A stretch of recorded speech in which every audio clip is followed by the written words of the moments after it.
I've been a Metallica fan for almost 30 years now. In May of 2023, I won the one-of-a-kind Metallica guitar. This is my story.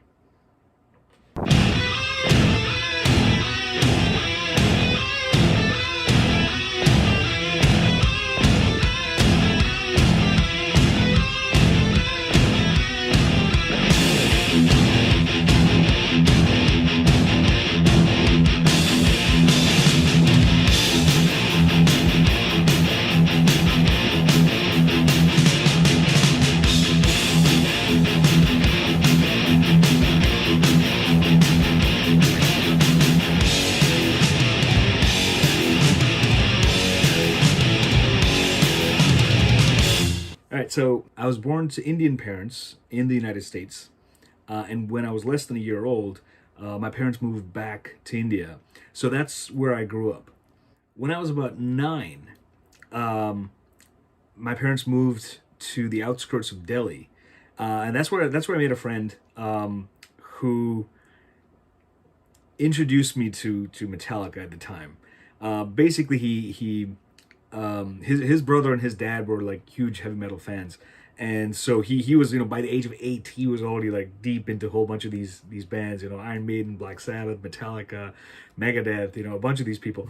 So when we became friends, he goes, yeah, it's nice you're listening to Michael Jackson and all that, but listen, I burned you a little cassette, you gotta listen to this, right? And I was like, all right, fine, I'll check it out. So I plug it in and I press play, and this is what I hear.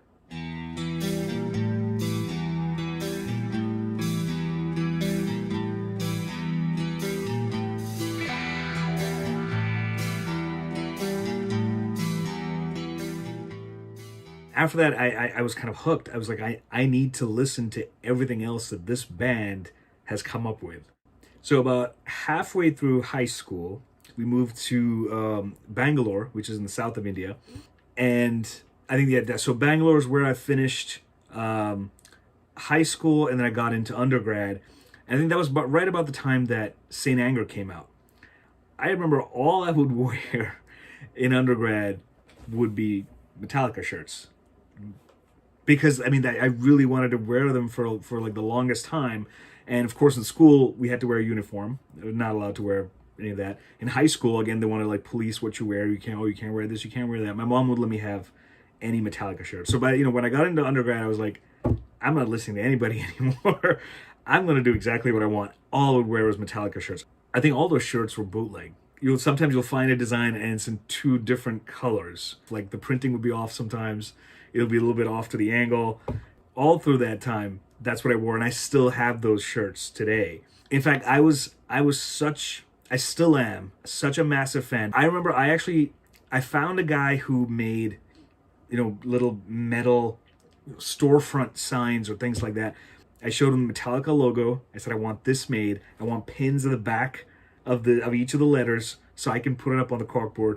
And I even got him to make me the Metallica shirkin logo as a pendant type of thing, because I wanted to wear that. I wanted all these things that just didn't exist in India. Of course, I was such a huge fan of the band, still am, that this just made sense. I was like, I need to have these things up on my wall. In fact, my parents are not allowed to take down one of those notice boards because that's where I have the Metallica logo up. They're not allowed to take that down. Of course, my dad has taken it upon himself to sanctify and add to that board with what he's interested in, which is Hinduism and spirituality and all that. And so that has inadvertently blessed the band, whether they like it or not, which is kind of cool. And I think on the bathroom mirror too, I remember I put up the "Don't Tread on Me, Snake" from the Black Album on the mirror as a vinyl sticker, and same policy. My parents are not allowed to take that down or remove that sticker.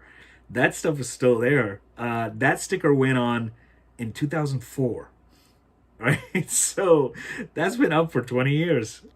I'm like a massive fan of the band, and the fact that I won this guitar, never in a million years did I imagine I would win this thing. And then one day I just got an email saying, "Hey, you've won." I couldn't believe it. So I feel incredibly lucky. I'm very grateful to have won this guitar. It is an insane guitar. I'll show you what it can do in a minute. But oh my god, it's incredible.